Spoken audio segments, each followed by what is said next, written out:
राज्य के नीति निर्देशक सिद्धांत। राज्य के नीति निर्देशक सिद्धांत का वर्णन संविधान के भाग 4 में अनुच्छेद 36 से 51 तक किया गया है। इसकी प्रेरणा आयरलैंड के संविधान से मिली है। इसे न्यायालय द्वारा लागू नहीं किया जा सकता, यानी इसे वैधानिक शक्ति प्राप्त नहीं है। किंतु फिर भी इस भाग में अधिकथित तत्व देश के शासन में मूलभूत हैं और विधि बनाने में इन तत्वों को लागू करना राज्य का कर्तव्य होगा। यानी भारतीय संविधान के अनुसार राज्य का नीति निर्देशक तत्व शासन के लिए आधारभूत है। भारत के संविधान में कल्याणकारी राज्य की संकल्पना का समावेश राज्य की नीति निर्देशक तत्वों में किया गया है। कल्याणकारी राज्य का उद्देश्य सामाजिक और आर्थिक प्रजातंत्र की स्थापना करना होता है। यानी सामाजिक और आर्थिक प्रजातंत्र की स्थापना के उद्देश्य से ही संविधान में नीति निर्देशक तत्वों को शामिल किया गया है। नोट: भारत सरकार अधिनियम 1935 ईस्वी में अंतर्विष्ट अनुदेश प्रपत्र को भारतीय संविधान में राज्य के नीति निर्देशक तत्वों के रूप में समाविष्ट किया गया है। यह प्रपत्र 1935 के अधिनियम के तहत ब्रिटिश सरकार द्वारा भारत के गवर्नर जनरल और प्रांतों के गवर्नरों को जारी किया जाता था। राज्य के नीति निर्देशक सिद्धांत निम्न है।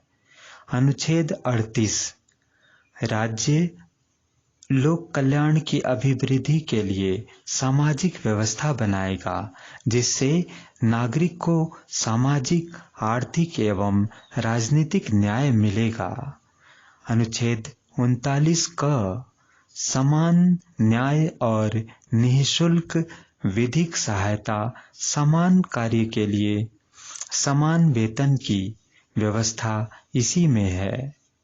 अनुच्छेद 39 ख सार्वजनिक धन का स्वामित्व तथा नियंत्रण इस प्रकार करना ताकि सार्वजनिक हित का सर्वोत्तम साधन ही हो सके।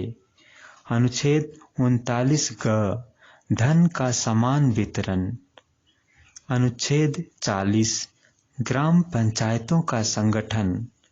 अनुच्छेद 41 कुछ दशाओं में काम, शिक्षा और लोक सहायता पाने का अधिकार।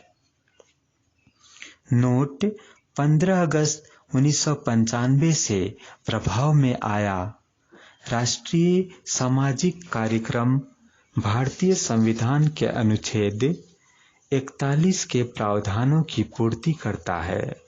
इसका उद्देश्य गरीबों को सामाजिक सहायता उपलब्ध कराना है।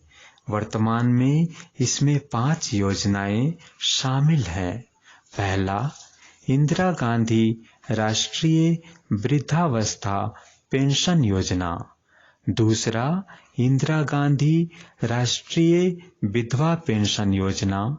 तीसरा, इंदिरा गांधी राष्ट्रीय विकलांग पेंशन योजना। चौथा, राष्ट्रीय परिवार लाभ योजना। पांचवा, अन्नपूर्णा योजना।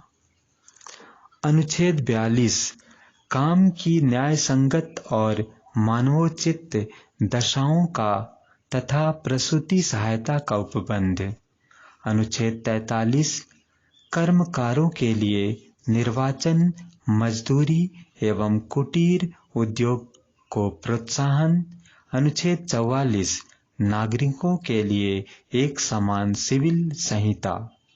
अनुच्छेद 46 अनुसूचित जातियों, अनुसूचित जनजातियों और अन्य दुर्बल वर्गों के शिक्षा और अर्थ संबंधी हितों की अभिवृद्धि।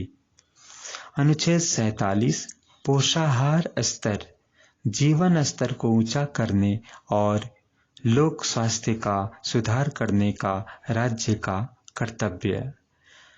अनुच्छेद 48 कृषि एवं पशुपालन का संगठन।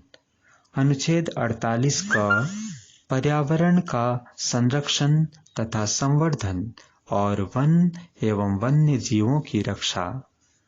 अनुच्छेद 39 राष्ट्रीय महत्व के स्मारकों, स्थानों व वस्तुओं का संरक्षण।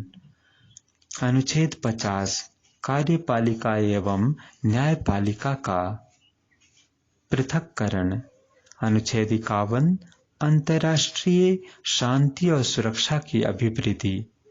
उपर्युक्त अनुच्छेद के अतिरिक्त कुछ ऐसे अनुच्छेद भी हैं जो राज्य के लिए निदेशक सिद्धांत के रूप में कार्य करते हैं, जैसे अनुच्छेद 350 का प्राथमिक स्तर पर मातृभाषा में शिक्षा देना।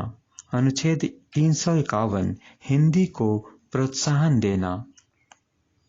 नोट: राज्य का नीति निर्देशक तत्व एक ऐसा चेक है जो बैंक की सुविधानुसार अदा की जाएगी। यह कथन केटी शाह का है। मौलिक अधिकार एवं नीति निर्देशक सिद्धांत में अंतर।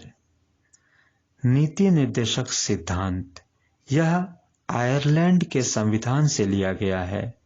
मौलिक अधिकार यह यूएसए के संविधान से लिया गया है। नीति निर्देशक सिद्धांत इसका वर्णन संविधान के भाग 4 में किया गया है। मौलिक अधिकार इसका वर्णन संविधान के भाग 3 में किया गया है। नीति निर्देशक सिद्धांत इसे लागू कराने के लिए न्यायालय नहीं लाया जा सकता है। मौलिक अधिकार इसे लागू कराने के लिए न्यायालय की शरण ले सकते हैं। नीति निर्देशक सिद्धांत यह समाज की भलाई के लिए है। मौलिक अधिकार यह व्यक्ति के अधिकार के लिए है। नीति निर्देशक सिद्धांत इसके पीछे राजनीतिक मान्यता है। मौलिक अधिकारों के पीछे कानूनी मान्यता है। नीति निर्देशक सिद्धांत सरकार के अधिकारों को बढ़ाता है। मौलिक अधिकार सरकार के महत्व को घटाता है। नीति निर्देशक सिद्धांत राज्य सरकार के द्वारा लागू करने के बाद ही नागरिक को प्राप्त होता है। मौलिक अधिकार नागरिकों को स्वतः प्राप्त हो जाता है।